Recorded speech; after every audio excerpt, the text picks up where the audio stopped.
Hey, what's up YouTube? So today we're going to be doing hamstrings, and then when I do hamstrings I like to incorporate deadlifts in the movement. It just kind of makes sense. Just ties up the whole posterior chain and just crushes your whole back half.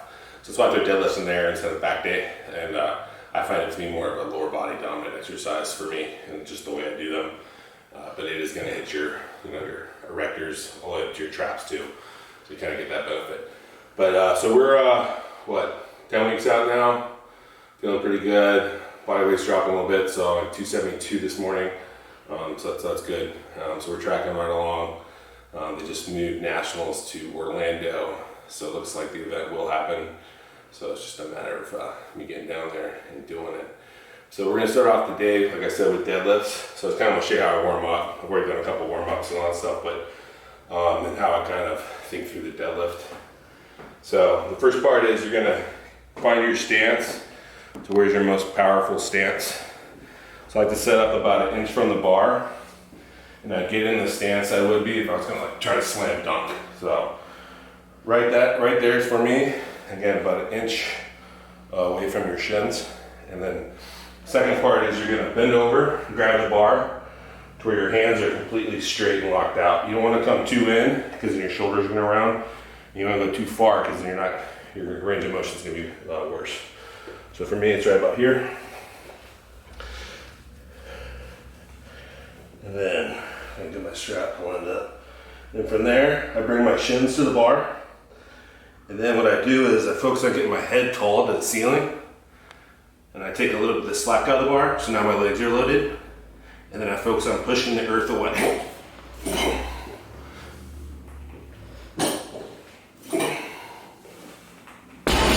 And it's just like that. When I warm up big like deadlifts and squats and stuff like that, I'm not exerting a whole lot of energy in the warm-ups. So I'm just doing like sets of like 1 or 2 all the way up to my top working set. Get my central nervous system primed and ready to lift the heavier weight, but not fatigue myself. Yeah. All right, so my shoe choice for deadlifts and any leg training is always gonna be a Jordan 1.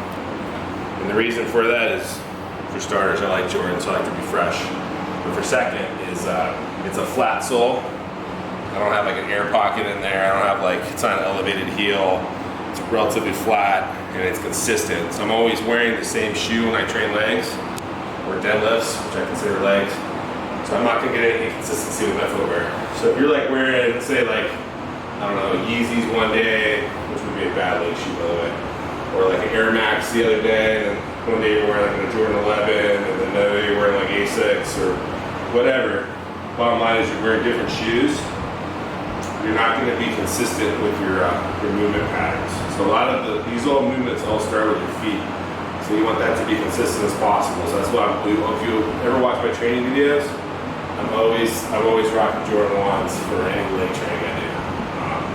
So always wear the same shoe. It doesn't have to be Jordan 1s, but our recommendations would be something hard, something flat, and then, or if you need an elevated heel, use like a weightlifter shoe, like a Nike Romano or something like that to get your heel elevated. But those are still hard, so you don't want that squishy feeling because then you're not going to be stable. You want your base to be extremely stable, right? So we weren't born with cushions on our feet.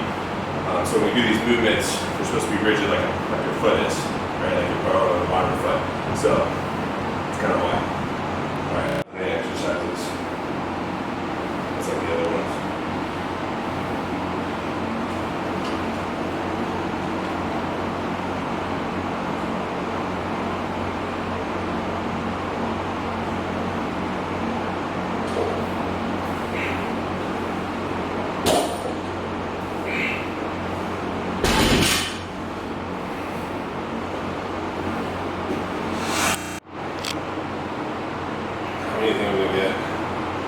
Two. You want to get 2? Yes. Alright. So I gotta get more than 2 then, right? Yeah. Alright, so here we go. We're gonna hit our heavy set right here. Running Coleman said, everybody wants to get by a little bit, wants heavy weight, so you gotta put some weight on the bar. And this is next time we're doing that today. Alright, I gotta be 2. See if I can surpass a lot of expectations.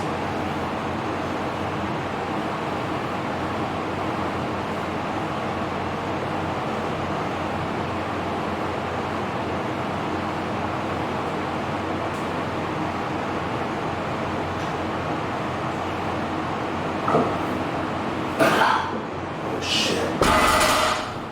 That's never happened before. Fuck. Alright, actually, make sure your scenery is good. I hit my bar. I'm gonna have to go again. But give it a go. There you go. Alright, I gotta beat 2, right? This is take 2, by the way. It's not the first one, so this is take 2. See what I get. I gotta beat 2. Just pass along his expectations. Look at me.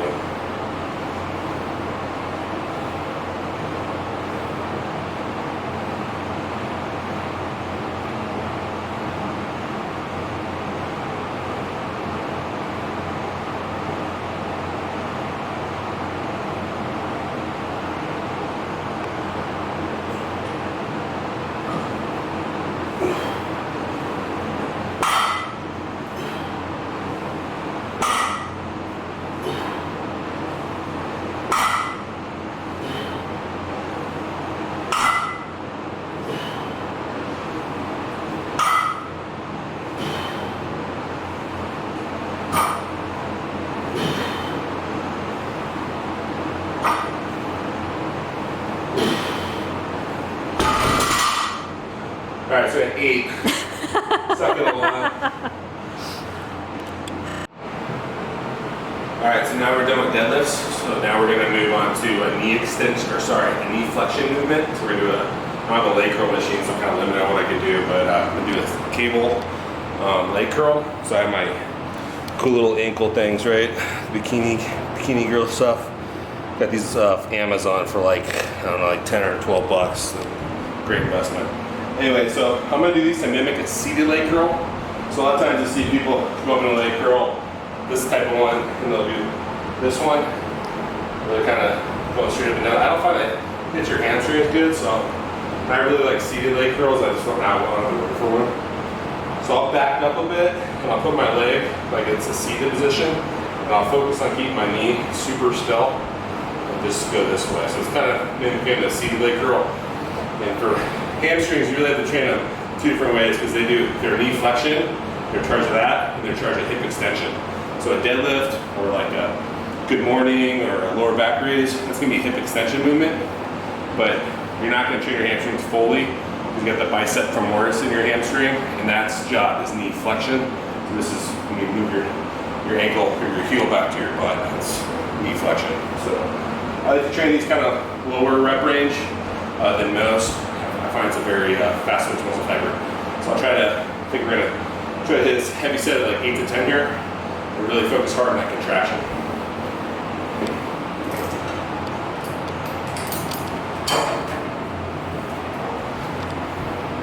So I step back a little bit, and I kind of mimic where I'm gonna get a seated leg curl, where I'm getting my glutes out of it, get lower back out of it, and all that stuff, and I just contract back. I'll hold it for like count, 2 count. Keeping my knee in place.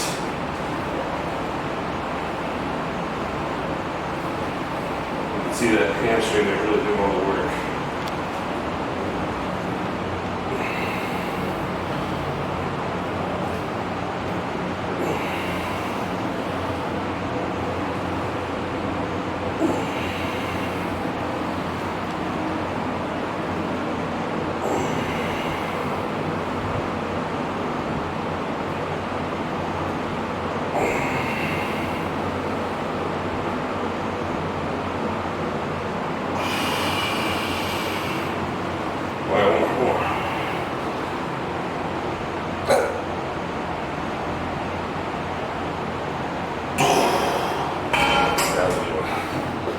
Yeah, so let's go lower your hamstrings.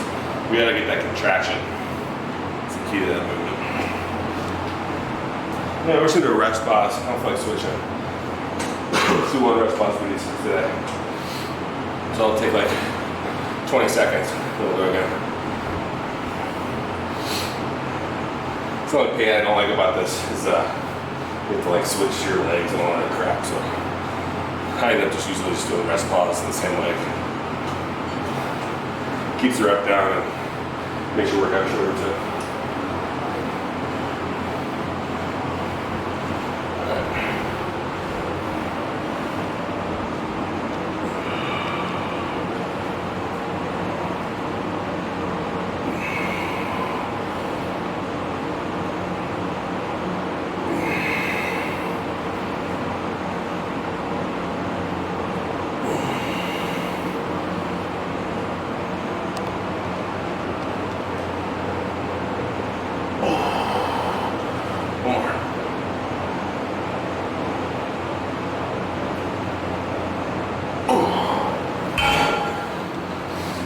We'll go again, one more time.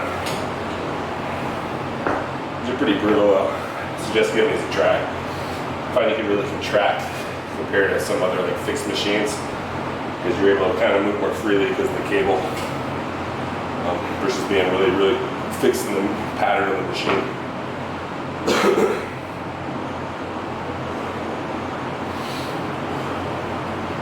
Alright, last one.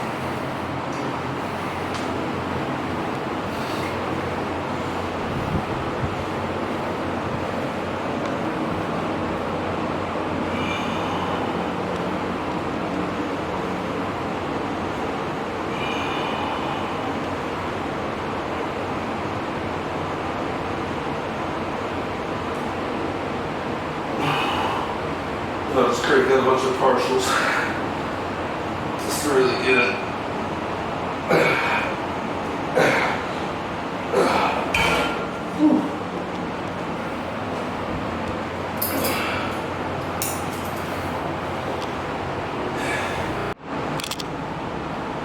Alright, so now we're going to work knee flexion again. So we just got done with our leg curls, our cable leg curls. So now we're going to do glute ham raises. Do these strictly for knee flexion. So I'm only focused on bringing back my body with my hamstrings. I'm not driving my butt back, using a whole bunch of glutes and lower back and all those muscles. I'm really trying to get that bicep femoris. So you're going to want to position the pad where your knees rested somewhere like right around here.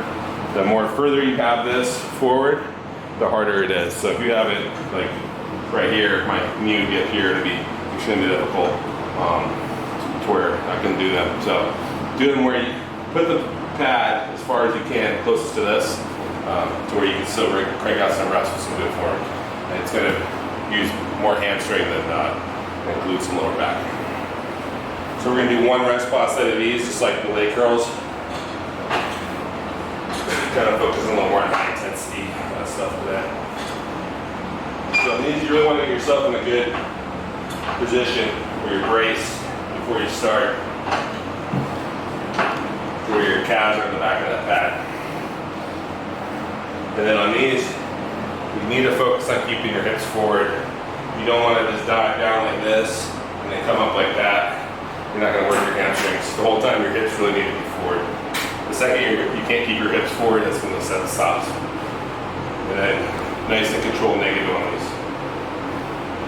Really load that eccentric.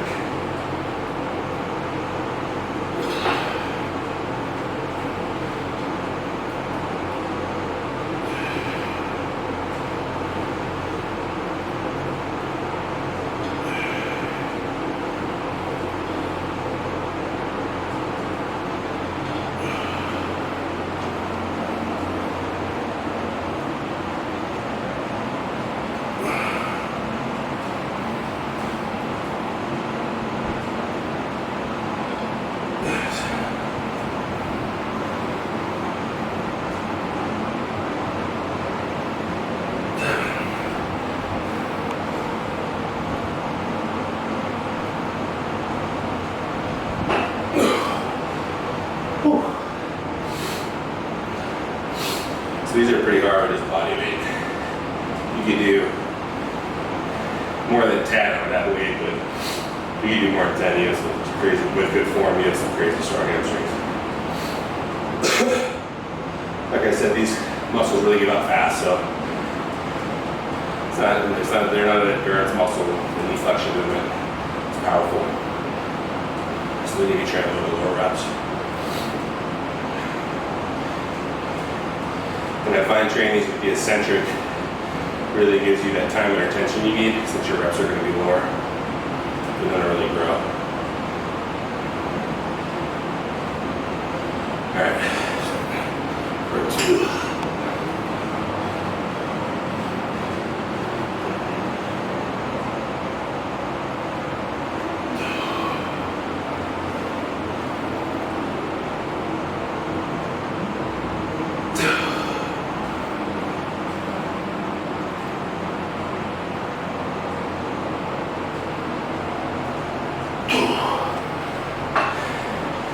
Yeah, so these will be good, and then they'll just die out of nowhere. And instead of me trying to push it and then using the wrong muscle, I'll just quit the set. I've hurt my hamstring trying to go heavy on these. I don't think it's one of those movements you want to really progressively overload. I think you want to just get that muscle, that work, just feel it. Yeah, I tore my hamstring doing these, so you have to be careful.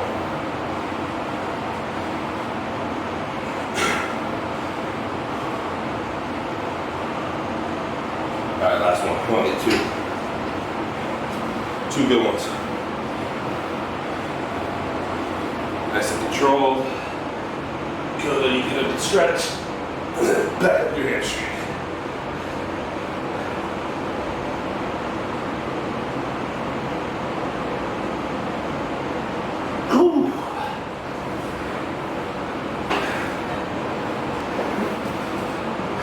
For those. Alright, so now we're done with training knee flexion, so we're going to do some more hip extension movements. And I find hip extension movements such as good mornings, stiff legged deadlifts, and the lower back extensions to be better performing in the higher rep. So I've always had really good success training with like a Triset fashion. So you're getting a lot of work done in a short period of time, and the reps are a lot higher. And then kind of take the load off your lower back by training them higher reps, so the risk of injury is a lot less. So we're starting off with good morning, so I try to hit these between like 10 to 12 reps, and then we'll go to dumbbell stiff legged deadlifts, again like 10 to 12 reps, and then I'll just crank out body weight, lower back extensions on the glute ham raise, no failure. And so the key on this movement here, the good morning, is you'll see all I'm focused on is pushing my butt back. In the second, I get extreme stretch in my hamstrings, because that's what I'm going after. I already got them all pumped up from the leg curls and glute ham raises. Now we're focusing on stretching the muscle, right? So trying to get the stretch under load on this, but once I go past that point where my hamstrings are stretched, you end up just putting the load on your lower back.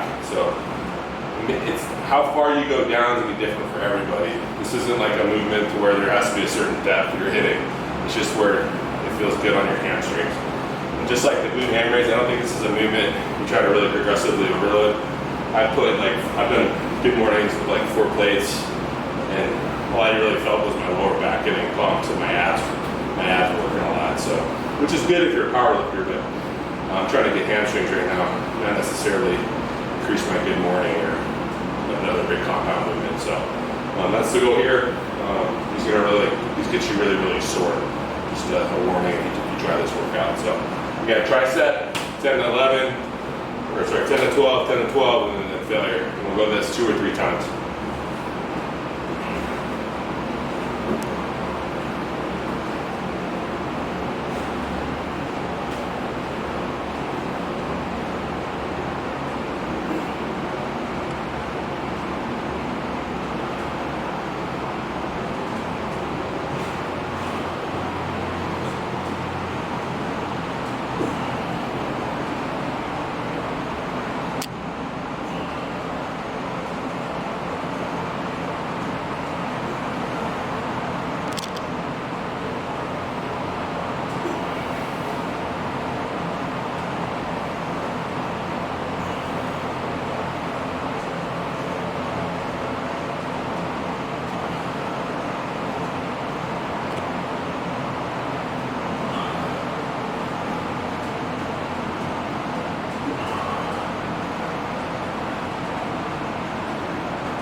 Whew.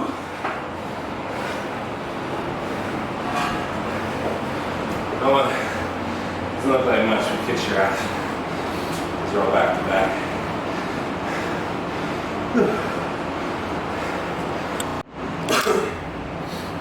Alright, so now we're going to train hamstrings, and now we're going to train some calves.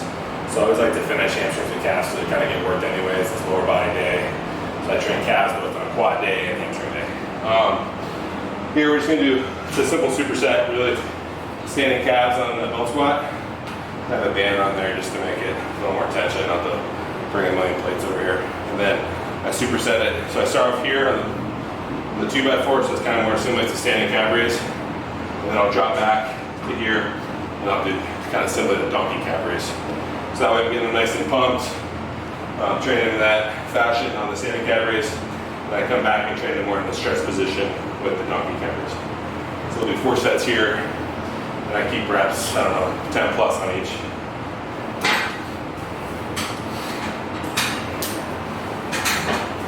The key on these is not bending your knees. So you see a lot of people bend their knees when they train like this. You're not going to work your calves the way you want when you do that. So you got to keep them pretty locked and get up on your toe.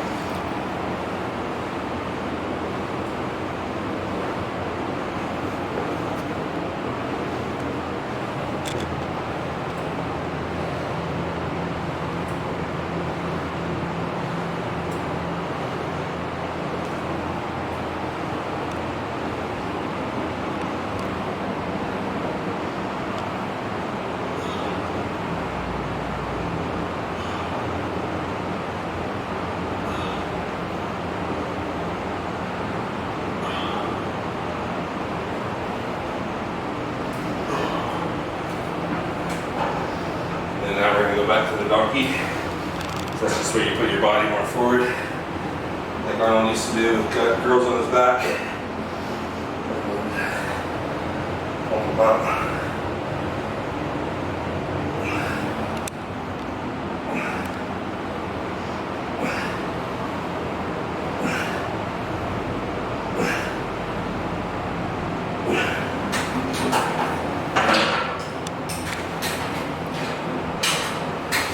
It's something I like to do always between calves, between sets, because I always stretch them.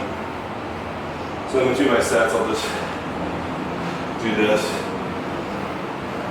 like on each calf, maybe for like 20 seconds each, and then I'll chill for a bit, and then I'll go back into my set again. I find the calves really gotta be stretched. It's such a tight muscle. It's not gonna grow unless you get the fascia stretched out a little bit. Most people are limited by that, I think, with calf growth.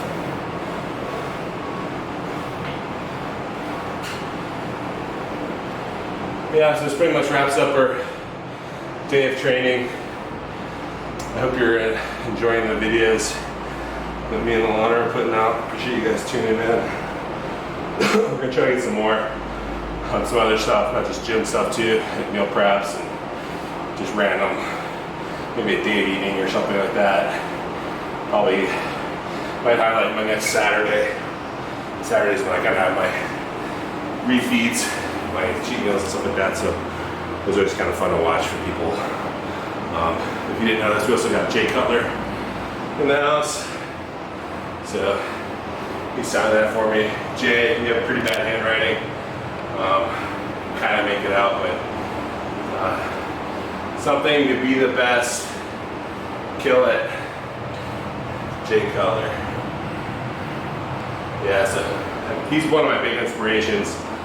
When I started lifting weights, really like 2006, so it's when him and Ronnie were battling out for Mr. Olympias, and the only coverage you had on this stuff back then was the magazines. So I remember going and buying the magazines, like, you know, as soon as they come out, I'd read it front to cover, and just always be real intrigued by their workouts and all that stuff. So now it's kind of weird because you have access to everybody on a daily basis. When you watch these guys for shows, it's not like a surprise when they stand on stage because you're seeing them every day.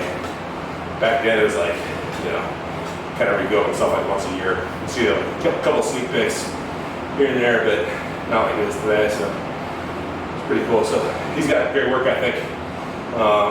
So that's kind of what I like about people, bodybuilder-wise, not necessarily their physiques, because they all have great physiques, but what sets them apart is their personality. And what really driven me is the ones with hard work ethic.